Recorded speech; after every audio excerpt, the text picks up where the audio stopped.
tarde, pessoal. Hoje é quarta-feira, né? Hoje acho que é 27. 27? Acho que é 27, né? 27, 26, 27. Eu acho que é 27. Como é que vocês estão? Vocês dormiram bem? Eu dormi bem, graças a Deus. Não senti dor. Hoje, assim que eu acordei, eu fiz o número 2. Eu sei que é meio estranho falar isso aqui, né, gente? Fiz umas duas vezes durante o dia. Hoje eu não tinha taioba. Aí eu comi só mamão, eu dei a mãe o mamão, comi mamão. Aí comi uns torresminhos, gente, não era pra me ter comido não, mas eu comi uns torresminhos. Você colocar na airfry o toicinho por 30 minutos, gente, fica um torresmo maravilhoso. Aí comi um torresminho, comi uma salada de alface com tomate, um ovo e um pedacinho de angu, pra mim não ficar tão fraca, né? E hoje um colega meu veio aqui, que ele tá com problema na coluna e também ele tá até afastado do trabalho, tá recebendo pelo INSS, que ele não tá podendo ficar muito em pé, por causa do trabalho dele, porque o trabalho dele exige que ele fique em pé, porque ele fica ensacolando as coisas lá, né, do supermercado. E o joelho dele também, ele teve que fazer, mas graças a Deus o supermercado paga para eles a Unimed Nacional, né. Então, ele pode ir pela Unimed fazer os exames sem, tipo assim, nem sente no bolso, né? Aí, gente, o médico, o ginecologista, eu fui ontem, ele falou que no meu útero não tinha nada assim de tumor, só tinha um negócio lá que ele falou que provavelmente eu já tive uma infecção urinária muito grave, e realmente eu já tive várias infecções urinárias repetitivas, e que deu tipo como se fosse assim uma cicatrização, e que eu não poderia pegar uma doença como HPV, que é uma doença que passa sexualmente, porque senão poderia, parece, mascarar ela. E ele pediu vários exames de chikungunya, zika vírus, dengue, porque eu tô dando assim várias pintas pelo corpo, vermelha, sabe? Ele viu lá e falou assim, nossa, na mão também, na palma da mão. Aí ele pediu vários de exame de fígado, exame de zika vírus, dengue, chikungunya, algumas doenças venéreas também. Mas aí falou assim, que a gente tem que ver o que é, né, que tá causando isso, né. Eu falei com ele que eu já tinha parado no hospital com isso aí. E aí ele pediu que eu fizesse uma ressonância magnética com contraste. Gente, eu tenho horror a contraste, porque o meu primo de Belo Horizonte, ele foi nos melhores hospitais que tinha na época em Belo Horizonte. Ele estava com dor renal só. Foi fazer o exame com contraste, ele faleceu. E ele foi vivo, com saúde, e voltou no caixão. E hoje aqui em Morés, na nossa cidade, dizem, gente, eu não tenho certeza, passaram para mim essa notícia aí, de que uma mulher foi fazer uma colonoscopia, aquele exame que eu falei que eu fiz do intestino, de fazer um vídeo, pegar o vídeo e colocar lá no intestino para ver como o intestino tá, se tem algum tumor, alguma coisa assim. Ela foi fazer e disse que o médico perfurou o intestino dela. Ela não sabia, começou a sentir muita dor em casa, porque a gente faz o exame e vem embora para casa. Ela começou a sentir muita dor, muita dor, muita dor, muita dor, e de repente foi no médico aqui na nossa cidade.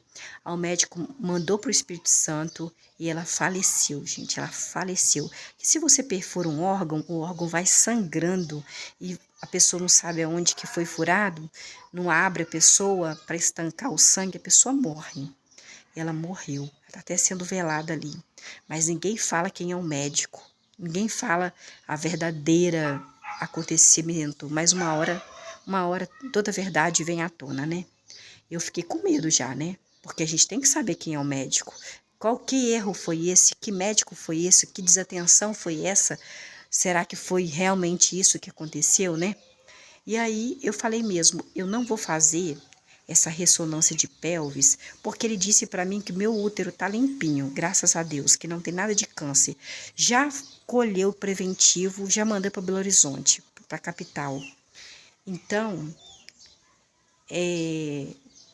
não vai ver fígado, não vai ver rim, que é o meu principal, não vai ver intestino.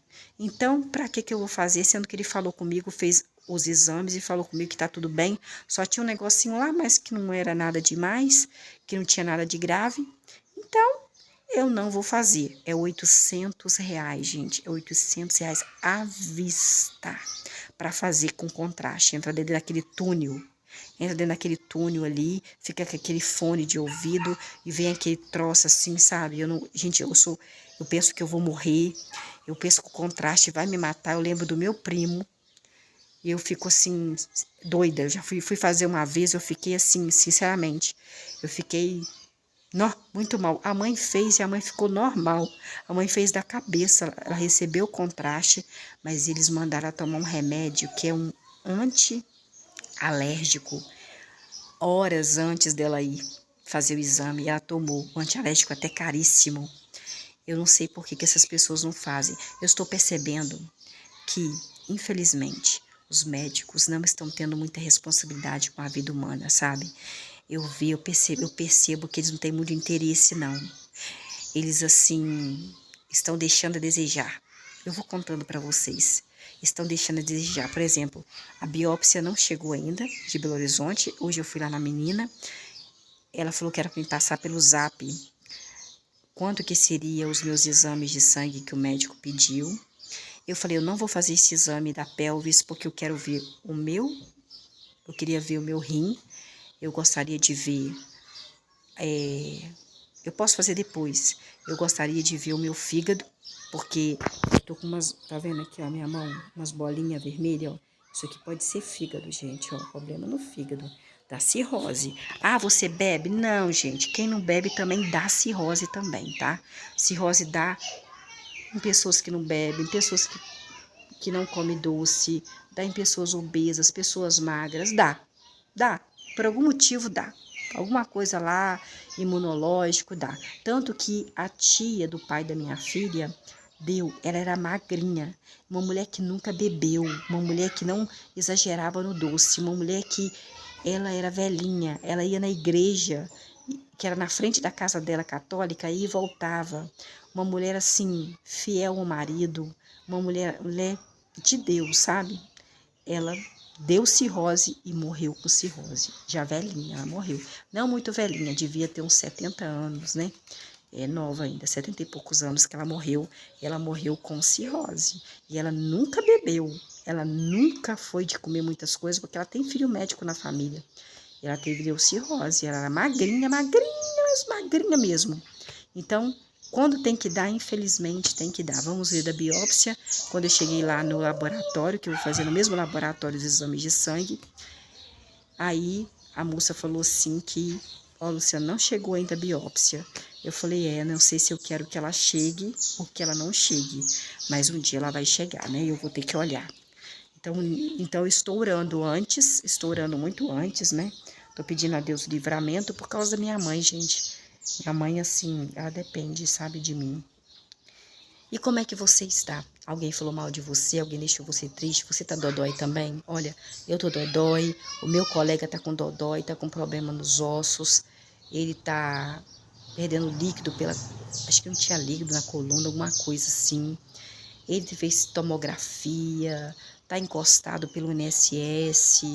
Então, assim, a gente adoece, criança adoece.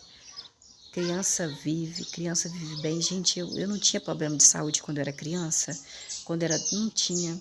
Nossa, eu só tinha lombriga. Fora isso, não tinha mais nada. Eu era magra, magra, magra, magra demais, gente. Ontem o calor absurdo que tava ontem à noite. Aí Deus mandou um vendaval enorme, gente, um vendaval. E nós pensamos, raios, não tinha trovões, são raios. As luzes começaram a piscar. Aí eu pensei, nossa, Deus vai mandar um temporal enorme e vai aliviar esse calorão. Mas sabe aquele calor de sensação térmica de 70 graus que a gente estava conseguindo respirar? Era este calor durante a noite. Aí Deus mandou aquele vendaval que deu uma melhorada.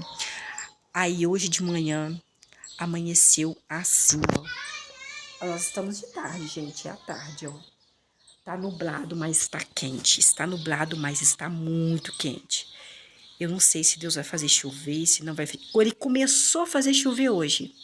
Hoje Era 7 horas da manhã, começou a chover. Começou a dar uns pingos até grandes. Deu uma chuvinha de nada. Deus fez uma chuvinha de nada. Vamos ver se ele vai fazer chover agora à noite, porque tá calor. Não o calor que estava ontem, porque o calor de ontem, gente, estava terrível, terrível mesmo. Estava assim quase que insuportável. Tanto que ontem eu liguei o ar-condicionado para a mãe no quarto dela, liguei a televisão lá para ela, pedi para ela ficar lá dentro, porque eu pensei que a mãe não ia suportar o calor, porque eu já não estava suportando. Então eu falei, mãe, fica no ar-condicionado, fica vendo televisão, fica deitada no seu quarto, que eu vou trazer as coisas para a senhora comer aqui. A senhora pode fazer isso, a senhora não faz nada, então a senhora fica aí. Aí ela ficou no ar-condicionado um tempo, depois saiu, porque ela não aguenta ficar muito tempo no mesmo, tipo, se ela aguenta ficar na sala, ela não gosta de ficar no quarto. Mal para dormir, gente, ela não gosta de ficar no quarto. Então, saiba que todas as pessoas têm problemas, que todos os seres humanos, aquilo que respira, gente, até planta morre, tá? Planta morre, animaizinhos morrem, criança morre. Você viu o rapaz da reportagem que ele tinha comprado uma moto há pouco tempo, uma CG, aí ele foi para comprar um refrigerante no Natal e tinha uma criança com uma bendita, para não falar outra coisa, pipa de noite e, infelizmente, quando ele foi comprar o refrigerante com a namorada de moto, ele viu a pipa, ele viu, só que não deu, gente. Tinha cerol, cerol, isso é um perigo. Cortou aqui nele, aqui, ó. Cortou, ele foi adormecer com os antepassados dele. No dia de Natal, no dia que estavam comemorando Natal com a família, ele comemorando que tinha comprado uma moto. Então, gente, eu vi também os pais, mãe e pai de sangue de uma criança de 2 anos, que fez a criança adormecer com os antepassados dela, de maldade, de crueldade, porque a avó, com estrutura financeira boa, mas o avô pediu para eles para criar. Eles não, eles preferiram tirar essa criança da terra, fazer adormecer com os antepassados. Como pode a pessoa ser maldosa, ser ruim? Como os seres humanos estão terríveis de maldade, de ruindade, sabe? É muito ruim. Por isso que eu peço a Deus para ficar um tempo com a minha mãe, porque se a pessoa maltratar ela, não vai aguentar, gente. Ela já está acostumada há 6 anos eu tratar ela bem, sabe? Tem uma pessoa ligando para mim aqui. Mas eu não vou atender não, 030 301. Não vou atender não. Não vou atender porque eu não sei o que é. E eu tô gravando o vídeo e quando é para Deus eu não paro não. Nós estamos, gente, nós chegamos em segunda. Deus permitiu que chegássemos em segunda Crônicas. Deus permitiu que chegássemos em segunda Crônicas, ó. Olha este céu como é que tá hoje, olha. Seu amigo bilionário, seu amigo trilionário, seu amigo que tem uma mansão que vale 100 milhões de reais, 80 milhões de reais. Aquele seu amigo que tem uma Ferrari vermelha, novinha que ele comprou, nem foi de segunda mão. Aquele seu amigo que tem mansões, tem muito dinheiro, que sai até pelo nariz dele. Será que ele tem condição de fazer esse céu pra gente? De fazer essas nuvens, de fazer chover, de fazer nevar, de fazer parar de chover? Será que você não está puxando o saco da pessoa errada? Será que você não está exaltando a pessoa errada, não? Acho que tá, hein? Cuidado, hein? Nós estamos aqui em 2 Crônicas, capítulo 1, versículo 1. O rei Salomão, gente, o rei Salomão era filho de quem? Do rei Davi com Batseba. Quem é Batseba? Aquela, meu filho, aquela do adultério, que o rei Davi olhou lá pela varanda e viu elas tomando banho. Esposa de Urias, lembra? Então, o rei Salomão foi o segundo filho que ela teve, que o primeiro não vingou, Deus não permitiu. Mas o segundo filho dela com o rei Davi, o Salomão, Deus permitiu que tivesse saúde e Deus amou Salomão. Deus falou com o rei Davi que não queria que o rei Davi construísse a casa onde ficasse o tabernáculo de Deus, que foi feito por Moisés, e não queria que o rei Davi fizesse também os utensílios para fazer sacrifícios a Deus. Ele queria que Salomão, filho dele com Batseba, fizesse. Então Deus perdoou aí o rei Davi e perdoou Batseba no adultério, né? E ainda amou o segundo filho deles, né? Amou, falou que se o rei Salomão, que ficaria no lugar, tanto que ele ficou no lugar do rei Davi, antes do rei Davi vir a dormir com os antepassados dele, porque foi Deus que escolheu. Falou assim, ó, rei Davi, o seu filho, eu amo o seu filho, Salomão, eu quero que ele fique no seu lugar como rei. Deus mandou o profeta falar com ele, o profeta foi lá e falou com o rei Davi. Então vamos aqui saber, mas só que Deus falou, se Salomão continuar no meu caminho, né? Se ele continuar do jeito que ele está hoje. Hoje que nós estamos aqui, hoje naquela época, onde o Salomão, que era filho do rei Davi com Batseba, era fiel a Deus. Ele tinha que continuar fiel a Deus. Ele tinha que continuar do jeito que ele estava, fiel a Deus. Será que ele continuou fiel a Deus? Será? Deus amou ele, Deus falou que ia fazer com que ele ficasse no reino de Deus, reinando sobre o povo de Deus, israelita, israelense. Esse povo que está guerreando aí, que ele deixar ele por muitos anos ali, ou eternamente ali, no reinado, mas se ele obedecesse a Deus, como ele estava obedecendo naquela época. Nós procuramos a santificação, mas nós caímos também, né? Em algumas coisas. Então, nós estamos em 2 Crônicas, capítulo 1, versículo 1. O rei Salomão, que era filho do rei Davi, ungido de Deus, você sabe que o rei Davi foi o segundo homem, ser humano, ungido de Deus para ser rei. O primeiro foi Saul, o segundo foi o rei Davi. O 2 Crônicas, capítulo 1, versículo 1. Nossa, essas crianças, eu vou te falar, só Deus na causa. O rei Salomão, filho do rei Davi, ungido de Deus, ficava cada vez mais forte no seu reinado. E Jeová, Javé, Deus exércitos, o seu Deus, estava com o rei Salomão e engrandecia o rei Salomão de maneira extraordinária. Olha, porque ele estava obedecendo a Deus. Então, Deus, o que fazia com o rei Salomão? Deus, que era o Deus do rei Salomão, Deus Jeová, Deus Javé, Deus exército, Deus dos israelitas, ele estava com o rei Salomão e engrandecia o rei Salomão de maneira extraordinária. Versículo 2. O rei Salomão convocou todo o povo de Israel, que é o povo de Deus que Deus tirou do Egito, os chefes de 1000 homens, o chefe de 100 homens, os juízes e todos os maiorais de todo o povo de Israel, os cabeças das casas paternas de Israel.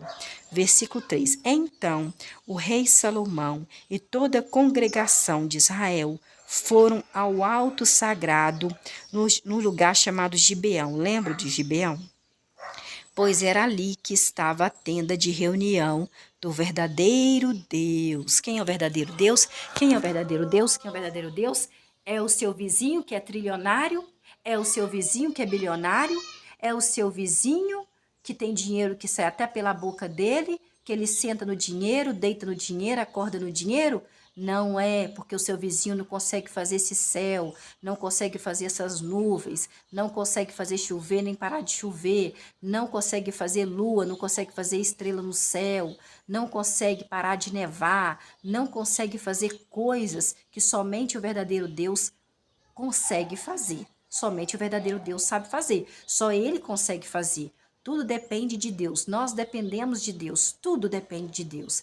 Então, você está puxando o saco da pessoa errada se você estiver puxando o saco de uma pessoa que tem muito dinheiro, né? E está desfazendo de uma pessoa que tem pouco dinheiro. Você vai ver isso futuramente aqui na Bíblia, que isso daí é condenado por Deus, tá? Então, no versículo 2, o capítulo 1 de 2 Crônicas, o rei Salomão convocou todo o povo de Israel, que é o povo de Deus, que ele tirou. Quem tirou o povo lá do Egito? Deus. Através de quem? Deus deu o poder dele, de Deus, e mandou Moisés e Arão falar em nome de Deus, esse dono do céu aqui. E o rei Salomão convocou todo o povo de Israel, que é o povo de Deus, o chefe de 100.000 homens israelitas, o chefe de 100 israelitas, os juízes e todos os maiorais de todo Israel, os cabeças das casas paternas. Versículo 3. Então, o rei Salomão, filho do rei Davi, ungido de Deus, que o rei Davi já tinha descansado, né? E toda a congregação foram ao alto sagrado em Gibeão, pois ali em Gibeão que estava a tenda de reunião do verdadeiro Deus, a tenda que Moisés, o servo de Jeová, tinha feito lá no deserto. Lembra que aconteceu com Moisés? Deus falou assim: Moisés, o povo de Israel está reclamando que está com sede. Não, acho que Moisés falou com Deus: olha, o povo está reclamando que está com sede. Aí ele falou assim: então vai lá e fala com a pedra tal, essa pedra tal lugar. Vai lá e fala com ela. Só que Moisés não falou com a pedra, ele bateu na pedra, ele falou uma coisa que Deus não mandou ele fazer, Deus não aceita isso. Aí o que aconteceu? Aconteceu que passou um tempo, Deus matou Arão, Deus tirou, né? Fez Arão, irmão de Moisés, dormir com os antepassados dele, por estar perto de Moisés. Não foi Arão que fez, foi Moisés. Depois, Deus, mesmo amando demais Moisés, Deus levou ele lá no monte e falou assim: olha, você não vai entrar na terra prometida, em Canaã. Você vai vê-la de longe, porque agora você vai cair, vai adormecer com os seus antepassados. Você sabe o que é adormecer com os antepassados? Vai ter que esperar a vinda de Jesus para ser julgados, né? Os vivos e os mortos. Então vamos aí. Mesmo Deus amando, Deus tira a vida quando Ele quer. Versículo 4. No entanto, o rei Davi, ungido de Deus, tinha levado a arca do verdadeiro Deus de um lugar chamado Quiriate Jearim para o lugar que tinha preparado para essa arca. O rei Davi havia armado uma tenda para a arca lá em Jerusalém. Versículo 5. E o altar de cobre, todo feito de cobre, gente, cobre é caro, feito por Bezalel. Esse altar foi feito de cobre por um homem chamado Bezalel. Bezalel era filho de um homem chamado Uri. E Uri era filho de um homem chamado Ur. Tinha sido colocado esse altar diante do tabernáculo de Jeová, de Javé, de Deus do Exército, o Pai de Jesus, o dono do céu, das estrelas, do sol, da lua, que faz chover, que faz nevar, que faz frio, que faz calor. E o rei Salomão e a congregação de Israel, israelitas, oravam diante de quem? Do altar de cobre feito por Bezalel para o verdadeiro Deus. Versículo 6. Então, o rei Salomão fez ali, né? Ali aonde, Luciana? Ali em Quiriate Jearim, ofertas perante, o que é perante? É na frente de Jeová. Fez 1000 ofertas queimadas no altar de cobre da tenda de reunião que Moisés que fez essa tenda. Versículo 7. Naquela noite, Deus apareceu ao rei Salomão e lhe disse. Ele não apareceu fisicamente, não, gente. Ele podia ver Deus, mas podia escutar Deus, a voz de Deus, né? Deus mandava os profetas falar também. Ou podia vir em sonhos. Deus vinha em sonhos e conversava com a pessoa em sonhos. Mostrava as coisas em sonhos. Ou talvez a pessoa estava acordada e Deus dava uma visão para a pessoa. Versículo 7. Naquela noite, Deus apareceu ao rei Salomão e lhe disse: Rei Salomão, sou eu o verdadeiro Deus. É eu, dono desse céu aqui, ó, dono das nuvens, dono das estrelas. Eu que faço chover, que faço parar de chover. Eu que faço nevar, parar de nevar. Eu que faço calor, que faço frio. Eu que faço as nuvens. Eu que sou dono de tudo. Sou eu, rei Salomão. Versículo 7. Rei Salomão, eu sou o verdadeiro Deus. Peça o que você gostaria que eu lhe desse. Olha, Deus estava dando um presente para o rei Salomão.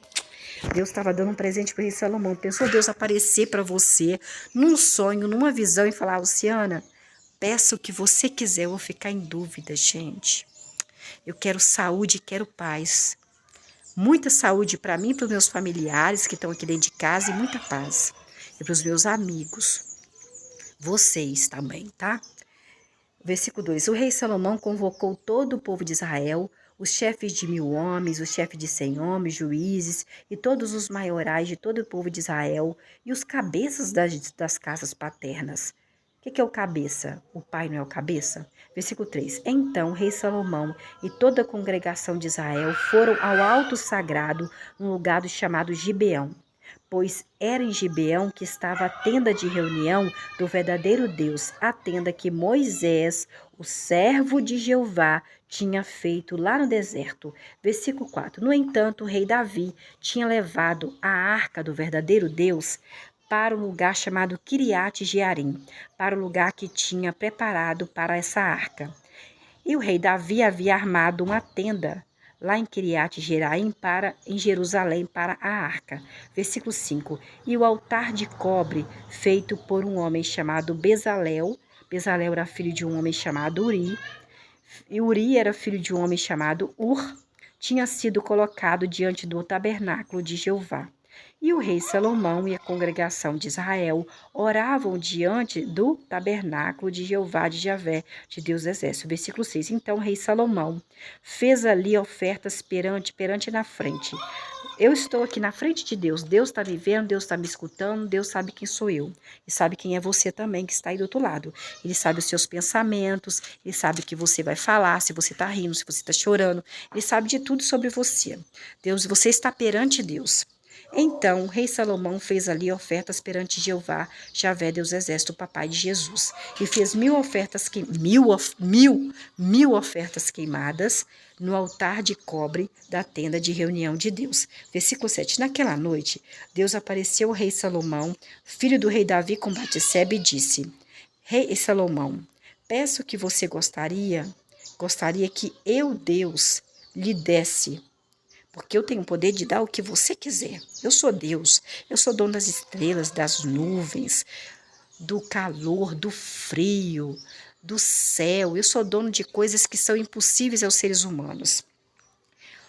Versículo 8. Então o rei Salomão disse ao verdadeiro Deus: Verdadeiro Deus, tu mostrastes grande amor leal ao rei Davi, o meu pai, ungido do Senhor, e me fizeste rei Salomão, rei no lugar do meu pai, rei Davi. Versículo 9. E agora, ó Jeová Deus, que a tua promessa que o Senhor fez para o meu pai, rei Davi, ungido de Deus, se mostre fiel. Pois tu, ó Deus, dono do céu, das estrelas, das nuvens, do sol, da chuva, tudo que o ser humano pode fazer, me fizeste rei sobre um povo tão numeroso que é o povo de Israel, como as partículas de pó da terra, de um jeito que são tão numerosos que são igual às partículas do pó da terra, de tão numeroso que é o povo de Israel. Versículo 10. Por isso, por favor, verdadeiro Deus, dai-me sabedoria, dai-me conhecimento, para que eu, rei Salomão, possa liderar este povo de Israel, pois quem pode julgar este teu povo de Israel, que é tão grande, que é numeroso como as partículas de pó da terra. Versículo 11. Deus, pai de Jesus, disse então ao rei Salomão: visto que esse é o seu desejo de coração, e você, rei Salomão, não pediu riquezas para você, não pediu nem bens materiais, nem honra para você, você nem pediu nem a morte dos que odeiam você, rei Salomão. Você não pediu nem uma vida longa para você, mas você pediu sabedoria. Você pediu conhecimento para julgar o meu povo que eu amo, que é o povo de Israel, israelita, israelense, sobre o qual eu fiz você, rei Salomão, assim como eu fiz seu pai, eu fiz Saul, rei sobre o meu povo, que eu amo tanto, que é o povo israelitas. Versículo 12. Eu, Deus, o verdadeiro Deus, lhe darei sabedoria, rei Salomão, e também lhe darei conhecimento, mas também eu, verdadeiro Deus, lhe darei riquezas, lhe darei bens materiais, lhe darei honra, como nenhum rei antes de você teve, e como nenhum rei depois de você terá. Só vou dar para você. Já que você pediu sabedoria só, não pediu bens materiais, não pediu a morte dos seus inimigos, no versículo 11. Você pediu de coração esse desejo seu de sabedoria. E você não pediu riquezas, você não pediu bens materiais, você não pediu honra, você não pediu a morte dos seus inimigos, das pessoas que te odeiam, você não pediu uma vida longa para você, você pediu sabedoria e conhecimento. Então eu vou te dar sabedoria e conhecimento para julgar o meu povo que eu tanto amo, que é o povo israelita, israelense de Israel. Ainda vou te dar riquezas, no versículo 12, bens materiais e honra, como nenhum rei antes de você teve, e como nenhum rei depois de você terá. Versículo 13, o rei Salomão voltou então do alto sagrado lá em Gibeão, de diante da tenda de reunião de Deus, para a cidade dele, Jerusalém, e reinou sobre o povo de Israel. Versículo 14, o rei Salomão ajuntou cada vez mais carros de guerra e cavalos. Ele tinha muitos carros de guerra e muitos cavalos. O rei Salomão tinha 1.400.000 carros de guerra e 12.000 cavalos, e os mantinha nas cidades os carros de guerra. E em Jerusalém, perto do rei Salomão, nossa, tinha uma cidade só para os carros de guerra, hein? Versículo 15, então o rei Salomão tornou a prata e tornou o ouro tão comuns em Jerusalém como as pedras, que você nem... Sabe quando você chuta o ouro? Você chuta o ouro e chuta a prata, que você fica igual pedra que você chuta, que não tem valor nenhum? Então o rei Salomão fez isso no versículo 15.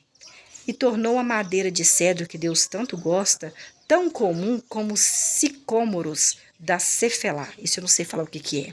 Versículo 16. Os cavalos do rei Salomão eram todos importados, gente. Se você acha que o seu vizinho é bilionário, ele tem muitos cavalos importados. O rei Salomão tinha cavalos importados. No versículo 16. Lá do Egito, cavalos importados do Egito. Eu não tenho vontade de ter cavalo, não. Você tem vontade de ter cavalo? Eu não tenho, não.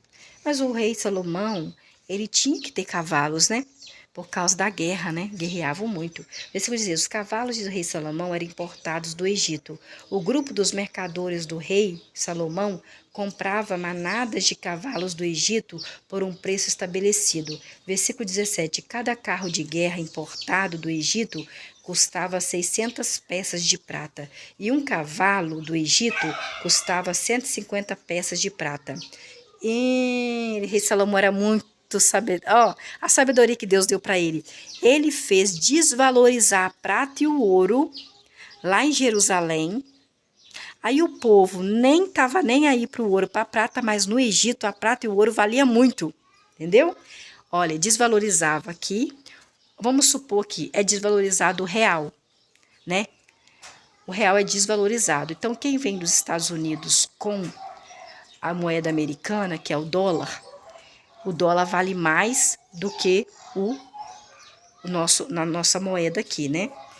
Que é reais, né? 50 reais, 100 reais. Então, a pessoa que mora nos Estados Unidos, se ela mandar dinheiro para o Brasil, ela com 100 dólares, eu acho que é 500 e poucos reais. Aí, se ela mandar 1.000 dólares, ela vai ter mais dinheiro, porque a nossa moeda é desvalorizada. E isso que aconteceu. O rei Salomão desvalorizou em Jerusalém o ouro e a prata, com que as pessoas não conseguissem comprar quase nada, chutasse como se fosse pedra. E ele lá no Egito valia muita coisa o ouro e a prata. Então ele comprava tudo lá do Egito, cavalo, carros de guerra, tudo do Egito, porque ele tinha muito à disposição dele prata e ouro, que valia muito lá. Igual o dólar vale muito aqui. Aqui o dólar e o euro também vale muito no Brasil. Versículo 17. Cada carro de guerra importado do Egito custava 600 peças de prata, que para o rei não era nada.